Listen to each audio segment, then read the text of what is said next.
İyi. Taşak koyunlar. Şimdi demirçilatına, demirçileri okutkan mektep. Sağ olun.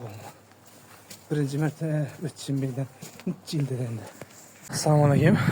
Mektebi seyirle babamını 34 insan titop. Bir de orange oy bu arada.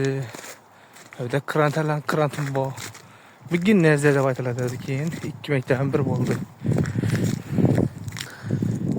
Bu video şu titop tokaları, yine tokaları iyilep koyunlar. İyi. Şu inçil öt kesipti birebir yemeğini malik uyum şöylerde. Ama tir dediler bize. Tir. Yani işte mektep vaxtları zilzile boğanda işin teyine kumuladılar.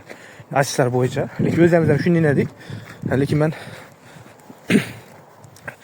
yaş vaxtım bu mektepte okumamman, arka mektepte okumamman.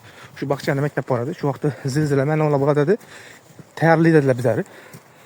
Sinyal çala dedi. Hemmemiz şimdi tir seyine gire dedik. Lakin bu titop tiri bize ki bu başı dedi.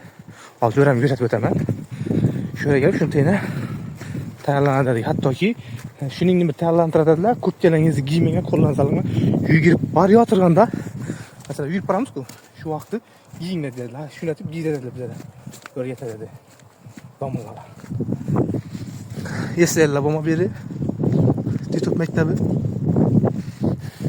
Bir de gazı neyse bu arada. Mesela onu yıkıp dolayın az gördüm. İlk kalanını. Su ambar vardı. Bir ötmenim çile olup gitti. Keyinçelik kette bulasana eken birlere 100 kişi eken. Az vaziyet bulup tuttu. Üst durma. Kette bulanına keyin biring o çeteleyen işlemek. Kimdir köçük ketedi baş yere.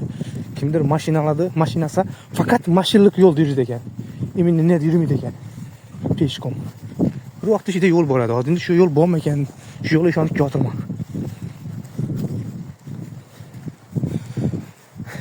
Biri bahçede okukarlar olsa, TikTok'ta, Ginneze'de okukarlar olsa, biri gelip gidin.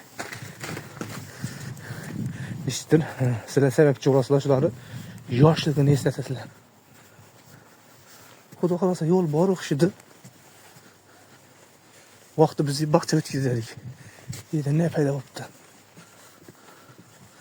Ana bahçe. Biz aç bahçede okuduk. 4. katadı. Bir de tiri var bunun. Sağ olunlar, sanatlarına bu videodan zaten okunlarını görürler. İyi.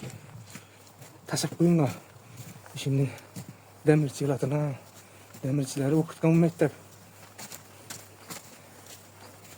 Sağ olunlar. Birinci mertebe ötüşüm birden cildilendi. Yine 34.